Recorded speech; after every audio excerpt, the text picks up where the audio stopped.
Right, Jason Quigley, good morning to you. Good morning. How are you? Things? All good. Yeah. All good. How is life at the moment? Very good. Can't complain now. Everything's running along smoothly for a change. Yeah. Yeah. What are your plans? What stage of planning are you at the minute? Well, obviously deep into camp. There is it. There you go. Get your mic sorted out. Not only my boxing coach. There you go. Deadly. Yeah, so we're deep into camp now with a fight coming up on December 5th. And everything's running along smoothly, and we're looking forward to December 5th now back out in California. How do camps differ now than they used to? Well, this one's been it's been very interesting. There's been a lot of learning. Do you know what I mean? Andy's wealth of intelligence, you know, inside and outside the ring, and every session I go into, I'm excited to see. He has to say all this stuff. I know, yeah. You're sitting right there. It's like, I can't what if he wasn't here? What would you bad say? about it when he's staying here, is it? But no, like, you know, everything is going really smoothly, and as I says, every session that I get into, I feel as if, you know, I'm coming away with shots. I'm coming away with things in my mind that kind of going over lying in my bed. You know what I mean? I have that little bit of a buzz, that excitement back in again, and it's good. It's enjoyable. Did you need that? Are you at the stage now where you actually need to be challenged in these sessions where you are learning new stuff so that it doesn't just become a gig and it's not just a job anymore? Yeah, 100%. Like, you know, you never stop learning, no matter how much you achieve, no matter how much experiences you have, you never stop learning. And me and Andy, up until where I am now, had similar careers, but he still experienced different things than I have experienced also. So the learning is the key part, and then putting it into play, then that's the other part. And obviously the first few weeks was learning all these different things and, you know, going through the motions with them, and now it's about putting them in place and everything's starting to flow nicely. Yeah. What's it been like for you? Yeah, it's been good. It's been interesting. Jason's very teachable, you know, for a guy who's been, seems like he's been around for a long time, but open to new things and can implement them very fast, picks it up very quick. So it's been good. It's been good. Like, I've been testing you. Like, you have been tested, haven't you? You know, I don't know if you were aware, but I intentionally been testing him. So I've been pushing him hard in terms of the training, and then also with the sparring. We started sparring. You've had about 3 or 4 spars, Yeah. and he's been in there with, like, he hasn't had an easy spar. We went not yesterday. Before we went to Ballyfermot, and he sparred Luke Keeley, who's number 5 in the world now, and not really a fighter on the up. And we went, like, to his gym with all his people there, and I threw Jason in, you know what I mean? So, and they both sparred well, and it was a really good spar, and he held up, you know what I mean? So, like, you know, at this stage, you've got to really want it. You know, you could, like, you've had the loss, you've achieved a lot, you have a big profile, but now now it's about how much you really want it. And I thought the decision to come home and train with me could have been one of comfort, or it could have been one that you really want to change and push yourself on. And that's why I've been testing you in the gym and in sparring and pushing him hard. Pushing him hard. And he's flying. He's flying. And he's very professional, on time, comes in with a great attitude, rests well, eats well, and yes. So in that sense, it's been very easy. When we still talk to Andy about defeat, I know it still haunts him a little bit. Like, it's still very raw and very sore for him, and the fact that eventually he gets to avenge it is a key moment in his career. What's your accommodation level with the defeats? Like, how do you deal with it? How do you think about it? It seems to be, every time I talk about my career now, it's the first thing everybody talks about. To be honest, it's going over my head now, because at the end of the day, the defeats happened. I have moved on. It's always going to be there, don't get me wrong. I have moved on from it. I'm learning now, and That's the thing I'm asking though, really. Like, what have you learned from it? yeah, well, as I said to you before, it's so difficult to describe that defeat, because this is going to sound weird, but it didn't feel like a defeat. After the fight, all right, I was disappointed, I was a wee bit upset, but there was something there just didn't feel like me. It wasn't me in that fight. Before the fight, the lead up to it, it all felt weird. It all felt different, And coming away from it, looking back, it's like... Wrong. Is that wrong?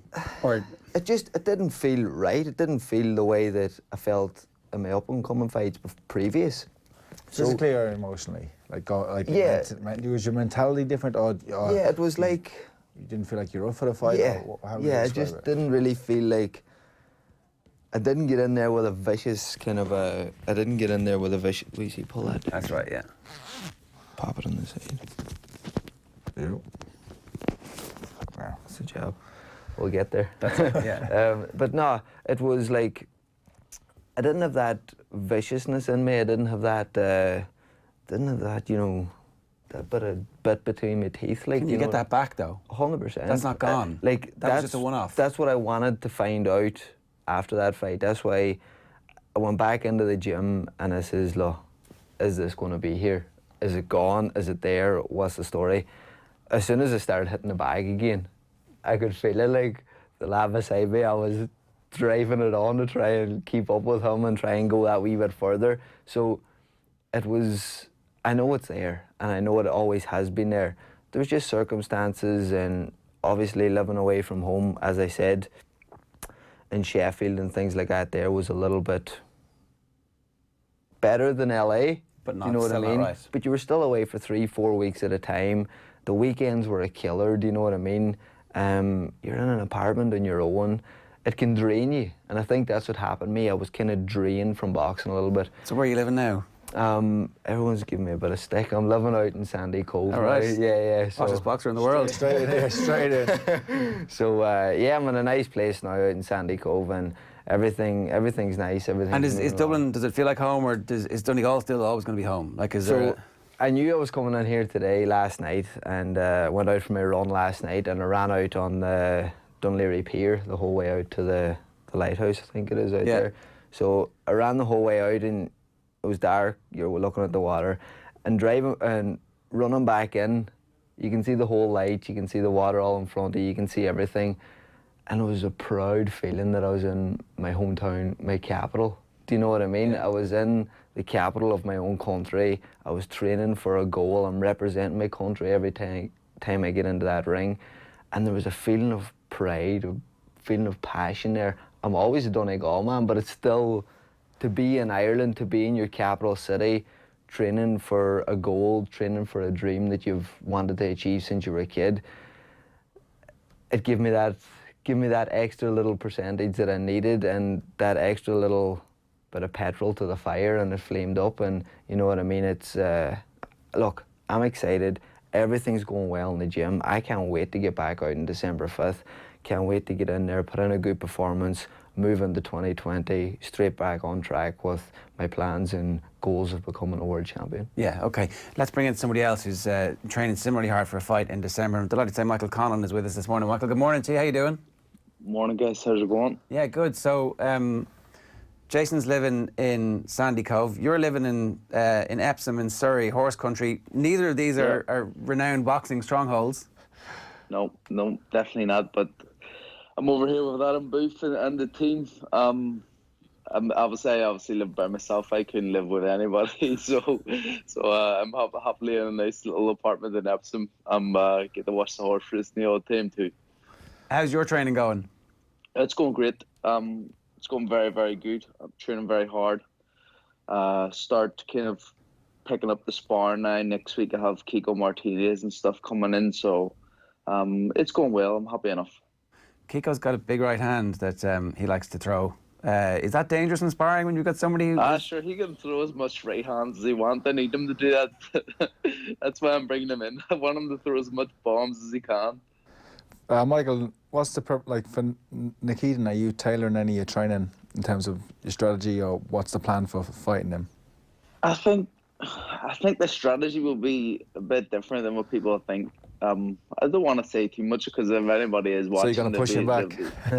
No, sure, that'll be involved indeed. But listen, I think people will be surprised and pleasantly surprised when they watch the fight December 14th. I'm approaching the fight the way it should be approached because on paper this guy's beat me twice. I haven't beat him once. So I can't kind of go in there thinking it's a foregone conclusion. I got to go in there thinking this is something different, and this is me being the underdog, and that's kind of the attitude I'm approached it with.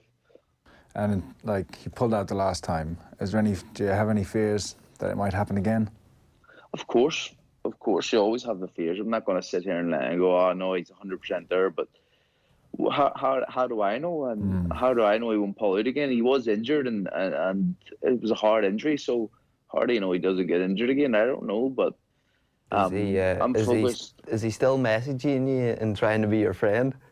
Nah. I think because I sent him a kind of little Instagram picture of me giving the finger stuff to him in private message. So he stopped sending me messages, which was good. And how would you assess his progression since the Olympics and turning pro? Like you've been on, even though you both signed similar times, you've been on a completely different trajectory, haven't you? Yeah, completely different. I don't think he's got worse, but I don't think he's got better at the same time. Yeah. He's still that reckless, aggressive, crazy Russian, and that can work for him at times. And being completely ignorant to everything else and skill set and distance and just trying to go in there and take someone's head off, sometimes that works. Yeah. And you just got to be prepared for it. And is that in Movember that we're seeing? It is indeed, Andy. It is. Don't worry, I'm not trying to look like Freddie Mercury. It's in November. And how's everything going with Adam? Are you changing or trying anything new? You know, with Adam, he has a certain way of training, and you're doing a certain amount of leg circuits, arm circuits, the hill sprints, the track session. You're doing that every week. But in terms of the technical stuff, has there been much different things to work on? I think it's one of the, maybe not the first time, it's one of the few times you see him getting very excited in terms of what we're doing and what we're trying to work on. And it's exciting him. So that's making me even more excited for what we're going to do. The stuff, the techniques and the little tricks and stuff we're going to be using in there. It's very good and very interesting, and it kind of keeps training fresh at the same time. Yeah, is that something that was important to you, that you do actually have a different coach and that you do shake this up over a period of time? Because you've had multiple coaches at this stage and you need to learn something new from them, but you also want someone to build on what you're good at. So there's a balancing act there. Yeah, listen, I feel, I started my pro career in LA with Manny Robles, like Jason, and Manny's a fantastic coach, and you could even see what he's done so far, even with Andy Ruiz and stuff. But for me, Adam is more of a teacher than what Manny is, and that's kind of what I need as a professional. As an amateur, I've achieved almost everything you can, and I kind of learned that kind of game to the very fine tee. But as the professional game, it's a completely different sport, so I need to learn and need to kind of improve every time and work on different things every time, and I feel that's something that Adam Booth is very good at. Michael, it's a stark contrast compared to going into Rio fighting Nikitin. There were the rumours about the corruption with the Russian team and the Irish team being kind of blackballed. Now you're going to face him. You're further down the line. You progress much further than him as a pro, but you're fighting on top rank card, which is your stronghold, and you'll everything's kind of swung in your favour, and it's complete opposite of Rio. That must feel good going into the fight. Yeah, it's probably a little bit of a comfort pillow, having that and kind of the way it's going to be set up this time. It's going to be different. I'm going to be the kind of the ace, even though in the amateur I was still the favourite to win. I was the number one seed and stuff, so I didn't expect anything. I kind of still came in with that kind of approach. But for this one, even though I have all that, my mindset is definitely different. I'm going to just, I'm not letting it go to the judges, and my aim is to have it finished before 7 rounds. Yesterday or the day before on Twitter, you were very outspoken about the 2 Mexican boxers failing for clenbuterol or contaminated meat. Yeah. What's your feelings on it now? Or you know what? See, like, I know those 2 Mexican boxers, they failed for clenbuterol, and you know what? In Mexico, there is a case for that, and you can't see how people do feel, because there is loads of kind of things have happened in the past, and since the 2000 Olympics, it's been kind of a widespread thing that, you know, they have to be careful what kind of meat they're having because there is contaminated substances in them. But my gripe isn't with them. It's with the way they're boxing kind of, you know, base. And even WBC. The WBC, the top tier of boxing. In my opinion, I believe most of the top guys in boxing are doping. I've never came across someone who I know, or I've never been offered anything myself, but and I have no way of proving it. But there's just like you see these guys getting caught here, caught there, and then you have VADA testing, which probably sets up a good kind of way for you to be able to cycle, you know what I mean? Cycle your doping kind of schedules and stuff. So you think VADA testing actually doesn't work? The VADA testing doesn't work, and it gives they don't test the same depths of like UCADA or WADA. They only test like certain amount of levels. If you see when Dylan White failed that time, I'm not having to go with Dylan White or anything, but when you see when he failed, he was tested by VADA kind of the same time he was tested by UCADA, and they says that, oh, well, UCADA tests deeper levels. So what does that say? And then you've got like, even if we're going to go at the Mexican boxers, you've got Ray Vargas, who's a super bantamweight, and Clay Buterol helps you make weight. Ray Vargas is 6 foot or 5'10" or something. How does he make super bantamweight? That's what I'm saying. Like with, you know what I mean? With anti-doping, I think that there's too many governing bodies out there with different rules and different things like that. I know it's a long shot and everything like that, but I think like the way that it was in the Irish team in the setup there, you had the one type of testing, you had the one type of rules, you had the one set program for the athletes. And I think that's what the problem is in professional boxing. There's too many different organisations. There's too many different organisations in different countries.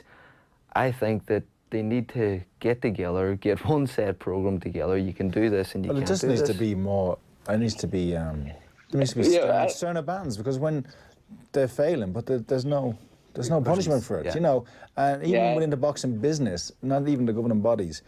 Jarrell Miller has failed 8 tests for the Joshua fight, and now he's being rehabilitated again. He's going to get a big fight and a big contract with one of the champions. There's no you just sit it out and wait it out. Chavez Jr. Absconded from test. They turned up at his house. He's still going to fight. There's no punishment for not testing. No, I agree on that, and 100%. On Chavez Jr., he's had a history, and we could tell by the time when he fought you, he looked like he was juiced to the nines. Sorry, I missed that. Who are you talking about? Julio Cesar Chavez Jr. Well, he was very famously, Julio Cesar Chavez Jr. wouldn't allow the drug testers in the night that he fought you. Yeah. So there was always significant doubts about that fight. They turned up at his house last week. He's supposed to be fighting this Danny Jacobs, and he landed in the Lambo.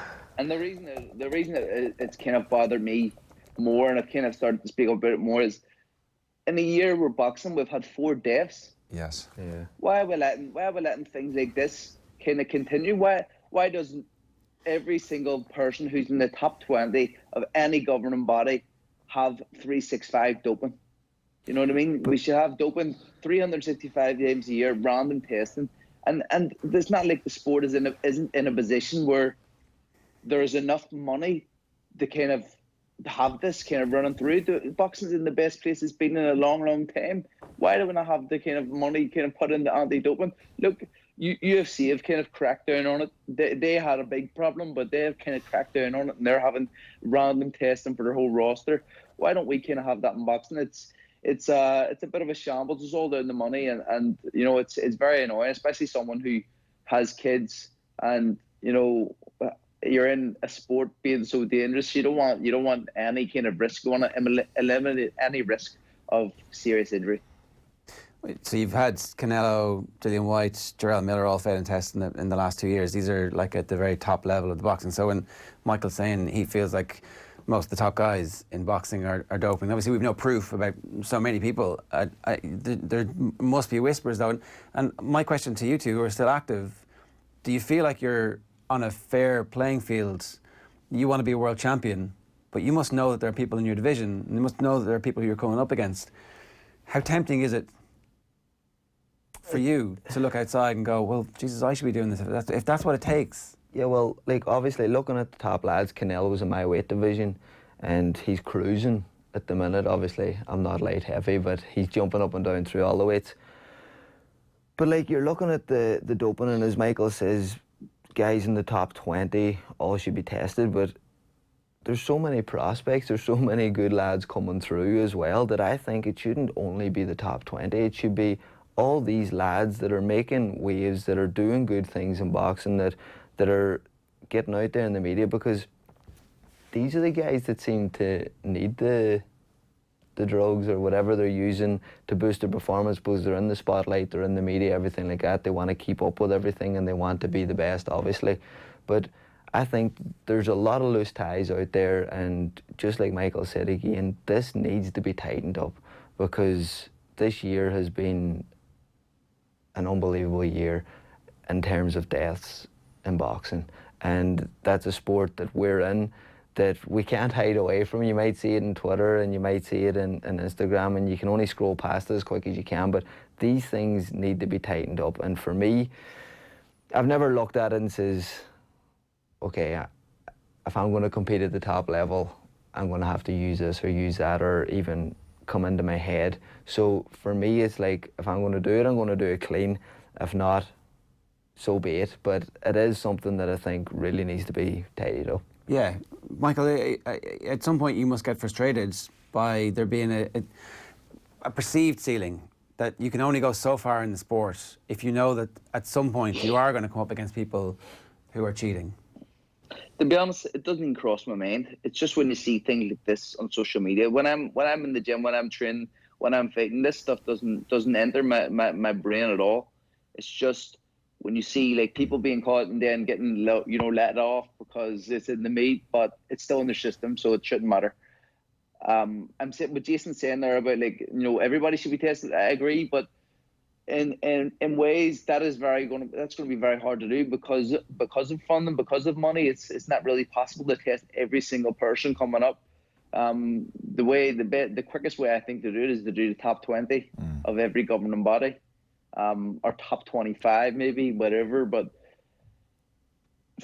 on level playing fields and stuff, it doesn't come into my head. I know whoever's in the ring with me, I believe I'll be confident in any fight I go into. So they could be snorting cocaine or injecting bloody EPO. It doesn't bother me.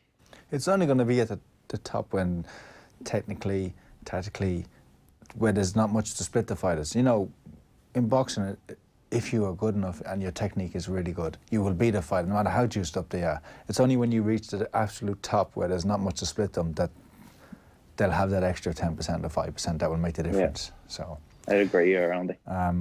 Michael, looking ahead, big fight today in Norway to Donair. Potential future opponents for you. Will you keep an eye? What's your prediction? Well, I'm actually very busy today, even though it's rest day. But I think I will watch it back. I've been fascinated with Inouye. He's a beast coming up from flyweight, or even I don't even know if he's lower probably, but now he's a bantamweight and he's still blowing people out of the water. So he seems like a special kind of fighter. Maybe having that Wagyu beef over in Japan. You know what I mean? What about, do you give Donair a chance? Frampton's picking Donair. No need with Donair. That's more of a personal thing and a friendship thing than anything. But for me, I think Donair takes him further than anybody's took him before in terms of the Super Series. But I don't think it goes past 6 rounds. I think Inouye is an absolute monster, and that's his analysis. So I think he blows him out in 6 rounds. Michael, if you get this fight on December the 14th out of the way and you get your revenge, what does 2020 look like for you? What's the kind of medium-term plan in your head? Oh, we'll have World Title in 2020. That's the plan.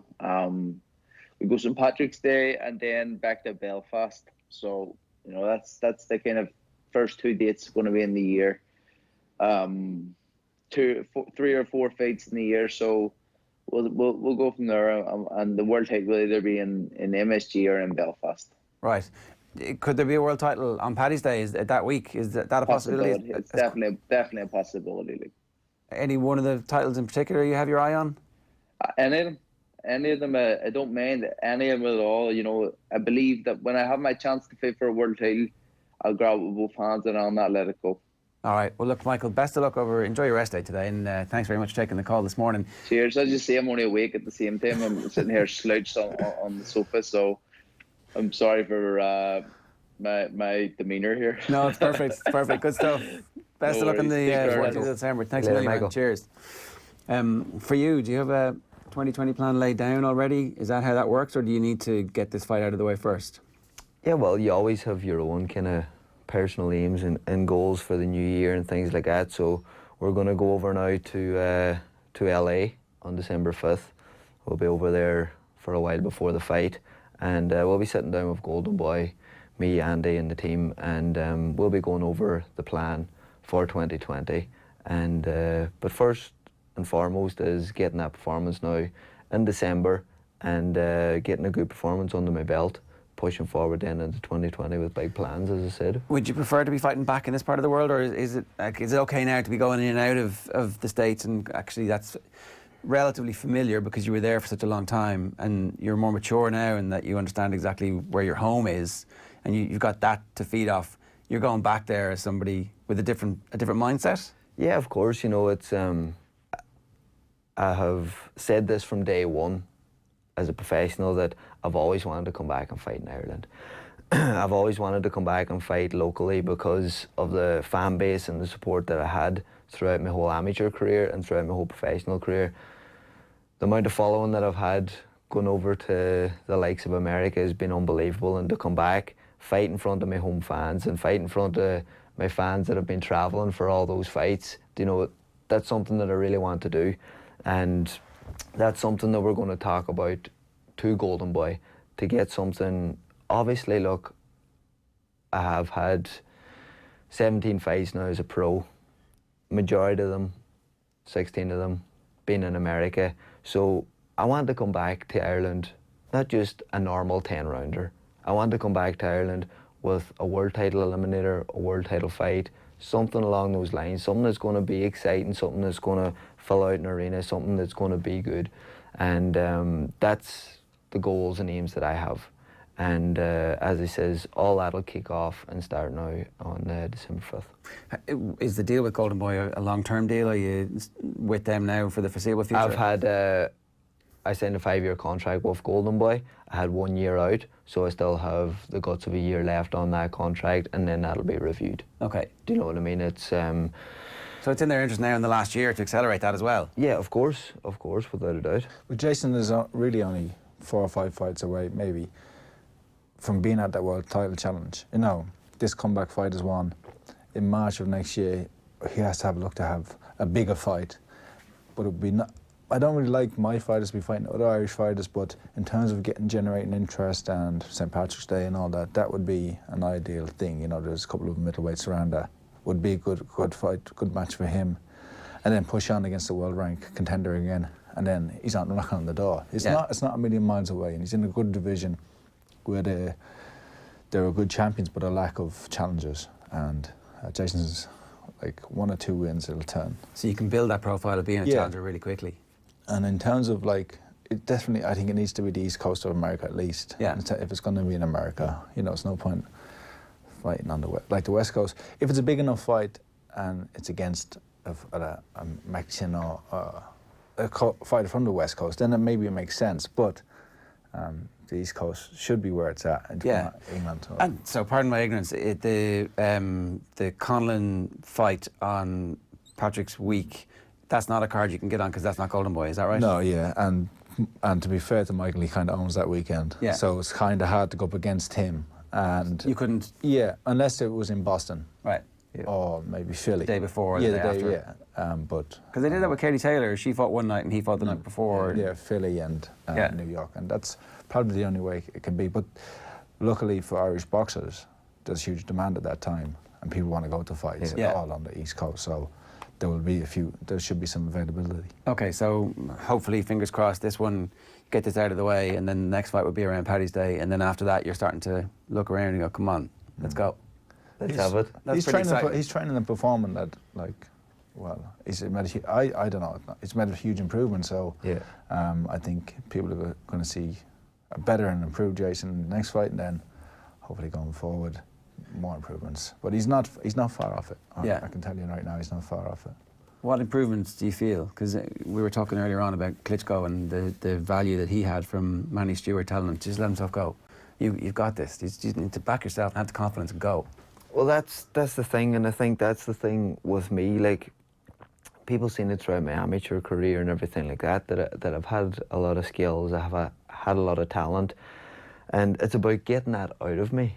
And I have a good relationship with Andy, and we understand each other very well, and Andy's very relaxed in his demeanour, the way that he comes across with things and the way he explains things. It's never too complicated. It's simple, it's to the point, and you're getting into the ring and you're not kind of confused on what to do.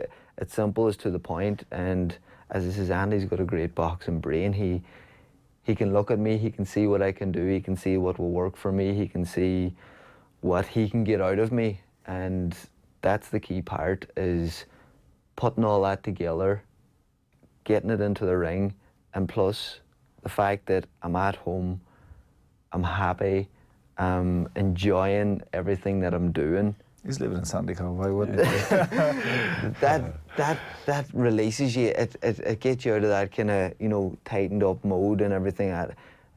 You're able to relax your shoulders again. You're able to drive it on, push it hard, do the best that you can possibly do, and that's exactly what we're doing in the gym. You know, we're working really, really hard. We're pushing ourselves. We're having fun when we're doing it, and that's what it's all about. Yeah. So you're sparring. You've already been sparring, have you? Yeah. Okay, so you're pretty close to weight at this stage? Yeah, weight and everything's good. This one isn't going to be on the middleweight limit. It's going to be a few pounds heavier because there's no title or nothing like that on the line. So this is going to be... So no tapering, no... Yeah, there's going to be a little bit of tapering, but nothing major. Horrible, you know what so I mean? no walking around hangry. No. Yeah, exactly. Well, listen, best of luck with it, and thanks a million for coming in today. Appreciate it, thank you. And I hope 2020 is all that you wanted to be. That is our lot today.